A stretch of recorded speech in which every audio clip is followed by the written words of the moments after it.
នាងខ្ញុំសូមជម្រាបសួរដល់សាធារណជននិងអ្នកសារព័ត៌មានជាតិនិងអន្តរជាតិជាទីរាប់អាននារសៀលថ្ងៃនេះនាងខ្ញុំសូមធ្វើបច្ចុប្បន្នភាពអំពីស្ថានភាពតាមបន្ទាត់ព្រំដែនកម្ពុជាថៃ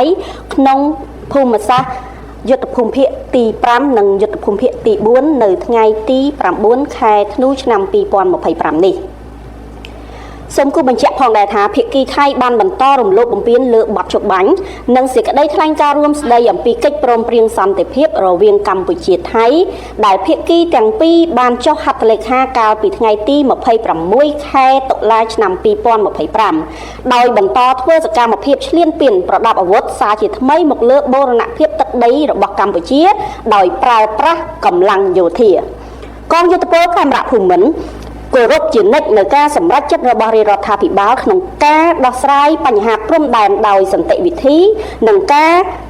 ពារបូរណភាពទឹកដីក្នុងដែនអធិបតេយ្យរបស់កម្ពុជានិងគោរពនៅបទឈប់បាញ់យ៉ាងម៉ឺងម៉ាត់និងការពារសុខសុវត្ថិភាពរបស់ប្រជាជនស្លូតត្រង់ដោយសារសកម្មភាពដ៏កក្លឿនរបស់យោធាថៃដែលបានបើកការបាញ់ប្រហារមុននិងឈ្លានពានមកលើដែនអធិបតេយ្យស្របច្បាប់របស់កម្ពុជាកងកម្លាំងកម្ពុជាគ្មានជំរើសអ្វីក្រៅពីការប្រើប្រាស់សិទ្ធិការពារខ្លួនក្នុងដែនអធិបតេយ្យនិងបូរណភាពទឹកដីរបស់ខ្លួនប្រយុទ្ធប្រឆាំងនឹងការឈ្លានពានខុសច្បាប់មកលើបូរណភាពទឹកដីរបស់កម្ពុជាដោយយោធាថៃដោយមានចែងនៅក្នុងមាត្រា51នៃធម្មនុញ្ញអង្គការសហប្រជាជាតិក្នុងន័យនេះកងយោធពលខេមរៈភូមិន្ទបដិញ្ញាឥតងាករេក្នុងការការពារអធិបតេយ្យបូរណភាពទឹកដីនិងសុវត្ថិភាពរបស់ប្រជាជនប្រឆាំងនឹងអំពើឈ្លានពានដ៏កម្រោលនិងសាហាវឃោរឃៅរបស់ថៃមកលើកម្ពុជាក្រសួងការពារជាតិសូមគូបញ្ជាក់ផងដែរថាគោលដៅនៃការវាយប្រហារការពារខ្លួនរបស់កម្ពុជាគឺផ្ដោតតែលើគោលដៅរបស់យោធាថៃប៉ុណ្ណោះមិនមែនសំដៅដល់គោលដៅជនស៊ីវិលនិងទីកន្លែងស៊ីវិលនោះទេកម្ពុជាតែងតែប្រកាន់ខ្ជាប់នូវការគោរពនិងអនុវត្តនៅរាល់កាតព្វកិច្ចទាំងឡាយដែលស្ថិតនៅក្រោមច្បាប់អន្តរជាតិនិងជាពិសេសច្បាប់មនុស្សធម៌អន្តរជាតិយ៉ាងម៉ឺងម៉ាត់និងច្បាស់លាស់បំផុតទង្វើដ៏កម្រោលនិងខុសច្បាប់របស់ភាគីថៃនេះគឺជាការរំលោភបំពានយ៉ាងធ្ងន់ធ្ងរនៅបទឈប់បាញ់ដែលប្រទេសទាំងពីរបានឯកភាពគ្នាកាលពីថ្ងៃទី28ខែកក្កដាឆ្នាំ2025នៅទីក្រុងកូឡាឡាំពួរប្រទេសម៉ាឡេស៊ីដែលសហរដ្ឋអាមេរិកនិងចិនធ្វើជាសាក្សីនិងសេចក្តីថ្លែងការណ៍រួមស្តីអំពីកិច្ចព្រមព្រៀងសន្តិភាពរវាងកម្ពុជាថៃដែលភាគីទាំងពីរបានចុះហត្ថលេខាកាលពីថ្ងៃទី26ខែតុលាឆ្នាំ2025ដែលជាកិច្ចខិតខំប្រឹងប្រែងផ្ទាល់របស់ឯកឧត្តមប្រធានាធិបតី Donald Trump និងឯកឧត្តមនាយករដ្ឋមន្ត្រីម៉ាឡេស៊ី Anwar Ibrahim ក៏ដូចជាកិច្ចព្រមព្រៀងទ្វេភាគីទាំងឡាយដែលសម្រេចបាននៅក្នុងកិច្ចប្រជុំវិសាមញ្ញកិច្ចប្រជុំពិសេសនៃគណៈកម្មាធិការព្រំដែនទូទៅកម្ពុជាថៃ GBC និងគណៈកម្មាធិការព្រំដែនថ្នាក់យុទ្ធភូមិភាគកម្ពុជាថៃ RBC នេះខ្ញុំសូមអនុញ្ញាតជម្រាបជូនអំពីស្ថានភាពនៅក្នុងយុទ្ធភូមិភាគទី5យោធាថៃបានធ្វើសកម្មភាពបាញ់ប្រហារបន្តរហូតឥតដាច់ស្ទើរពេញមួយយប់នៅក្នុងភូមិសាស្ត្រយុទ្ធភូមិភាគទី5ចាប់តាំងពីវេលាម៉ោង 12:59 នាទីរំលងអាធ្រាត្រថ្ងៃទី9ខែធ្នូឆ្នាំ2025យោធាថៃបានបើកការបាញ់ប្រហារមកលើកម្ពុជាកាន់តែខ្លាំងឡើងនៅភូមិសាស្ត្រស្រុកថ្មពួកខេត្តបន្ទាយមានជ័យបានបណ្ដាលឲ្យប្រជាពលរដ្ឋស៊ីវិលដែលកំពុងធ្វើដំណើរលើផ្លូវជាតិលេខ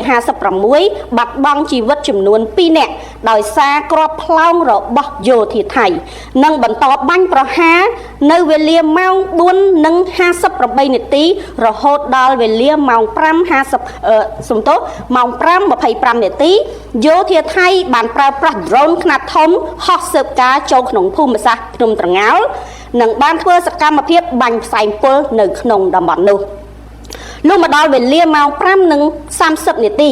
និងវេលាម៉ោង 6:10 នាទីយោធាថៃបានចាប់ផ្ដើមបាញ់ប្រហារដោយប្រើប្រាស់កាំភ្លើងប្រភេទ 105 មីលីម៉ែត្រកម្លាំងថ្មើរជើងនិង drone ទម្លាក់គ្រាប់ពីលើទីតាំងអូភ្លុកដំរីគិតមកដល់ម៉ោងនេះយោធាថៃនៅតែបន្តធ្វើការបាញ់ប្រហារមិនទាន់ឈប់នៅឡើយទេនៅតាមទីតាំងមួយចំនួនផ្សេងទៀតនៅក្នុងភូមិសាស្ត្រយុទ្ធភូមិភាគទី5ចាប់តាំងពីវេលាម៉ោង 7:15 នាទីយោធាថៃបានធ្វើសកម្មភាព ប្រើសកម្មភាពយន្តហោះប្រភេទ F16 ក្នុងភូមិសាស្ត្របឹងត្រកួនបន្ទាប់មកយោធាថៃបានបាញ់ផ្លោងយ៉ាងខ្លាំងចូលក្នុងភូមិសាស្ត្របឹងត្រកួននិងពង្រីក ទៅកាន់ទីតាំងផ្សេងទៀតរួមមានភូមិប្រៃច័ន្ទភូមិជោគជ័យខេត្តបន្ទាយមានជ័យនិងភូមិសាស្ត្រតាមបណ្ដោយព្រំដែននៃខេត្តពោធិ៍សាត់ស្ថានភាពនៅយុទ្ធភូមិភាគទី4ចាប់តាំងពីវេលាម៉ោង 4:45 នាទីទៀបភ្លឺរហូតដល់វេលាម៉ោង 3:00 នាទីរសៀលនេះនៅថ្ងៃទី 9 ខែធ្នូឆ្នាំ 2025 នេះយោធាថៃបានបន្តបើកការបាញ់ប្រហារចូលភ្នំខ្មោចនិងបានពង្រីកភូមិសាស្ត្រនៃការវាយប្រហារទៅតំបន់ផ្សេងទៀតរួមមានតាថាវប្រាសាទតាមាន់ប្រាសាទតាក្របីប្រាសាទព្រះវិហារប្រាសាទខ្នាវាលឥន្ទ្រីភ្នំខ្មោចគោល8បុកស្បូវជាំតែអានសេះថ្មដូនអូស្មាច់ភ្នំអនុស្សាវរីយ៍មុខវត្តកែវសិក្ខាគិរីស្វារៈនិងតំបន់មុំ3ដោយប្រើប្រាស់អាវុធនិងយុទ្ធោបករណ៍បំផ្លិចបំផ្លាញធនធ្ងន់គ្រប់ប្រភេទរួមមានរថក្រោះកំភ្លើងធំប្រភេទ155មីលីម៉ែត្រកម្លាំងថ្មើរជើងកម្លាំង Sniper ដ្រូនទម្លាក់គ្រាប់បែកយន្តហោះទម្លាក់គ្រាប់បែកនិងបាញ់ផ្សែងពុលនៅទីតាំងផ្សេងទៀតមួយចំនួននៅព្រឹកថ្ងៃទី 9 ខែធ្នូឆ្នាំ 2025 នេះផងដែរសូមអនុញ្ញាតជម្រាបជូនថាក្រសួងការបរទេសនិងសហប្រតិបត្តិការអន្តរជាតិបានបើកកិច្ចប្រជុំជាបន្ទាន់ជាមួយអង្គទូតបរទេសប្រចាំព្រះរាជាណាចក្រកម្ពុជាចំនួន30អង្គទូតនិង3អង្គការអន្តរជាតិក្នុងនោះក៏មានតំណាងអង្គការសហប្រជាជាតិចូលរួមផងដែរដើម្បីធ្វើបទបង្ហាញអំពីស្ថានភាពនៅតាមបន្ទាត់ព្រំដែនកម្ពុជាថៃក្នុងយុទ្ធភូមិភាគទី4និងយុទ្ធភូមិភាគទី5ក្រោយយោធាថៃបានបើកការបាញ់ប្រហារឈ្លានពានមកលើកម្ពុជាដែលសកម្មភាពនៃការរំលោភបំពានលើបទឈប់បាញ់និងសេចក្តីថ្លែងការណ៍រួមស្តីពីកិច្ចព្រមព្រៀងសន្តិភាពរវាងកម្ពុជាថៃអស់រយៈពេល3ថ្ងៃមកហើយនេះគឺចាប់តាំងពីថ្ងៃទី 7 ខែធ្នូឆ្នាំ 2025 រហូតដល់ថ្ងៃនេះនៅក្នុងកិច្ចប្រជុំនេះឯកឧត្តមសេនីយ៍ឯករដ្ឋតារារដ្ឋលេខាធិការក្រសួងការពារជាតិបានចូលរួមធ្វើបទបង្ហាញអំពីស្ថានភាពជាក់ស្ដែងនៅតាមបណ្ដោយព្រំដែនកម្ពុជាថៃដែលកំពុងកើតឡើងនៅក្នុងការធ្វើបទបង្ហាញជូនអង្គទូតបរទេសប្រចាំព្រះរាជាណាចក្រកម្ពុជាអង្គការសហប្រជាជាតិនិងតំណាងអង្គការអន្តរជាតិក្រុមការងារសម្រួលអ្នកសង្កេតការណ៍របស់ក្រសួងការពារជាតិនៃព្រះរាជាណាចក្រកម្ពុជា CLG បានសម្របសម្រួលជូនក្រុមអ្នកសង្កេតការណ៍អាស៊ាន AOT ចូលរួមស្ដាប់បទបង្ហាញខាងលើតាមរយៈប្រព័ន្ធ Zoom ផងដែរយោងតាមនាងខ្ញុំសូមអនុញ្ញាតជម្រាបជូនផងដែរថាយោងតាមព័ត៌មានបឋមពីអាជ្ញាធរខេត្តបានឲ្យដឹងថា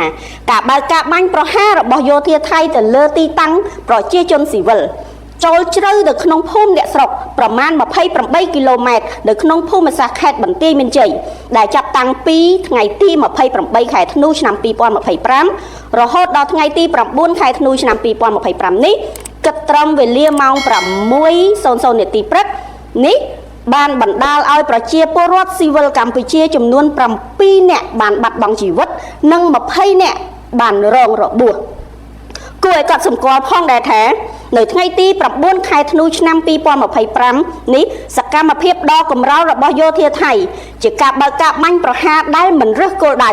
ចូលទៅទីប្រជុំជនដែលមានប្រជាពលរដ្ឋស៊ីវិលរស់នៅជាពិសេសទៅកាន់សាលារៀនរបស់កុមារនិងបានបំផ្លិចបំផ្លាញប្រាសាទប្រាសាទតាក្របីដែលជាទីសក្ការៈរបស់កម្ពុជា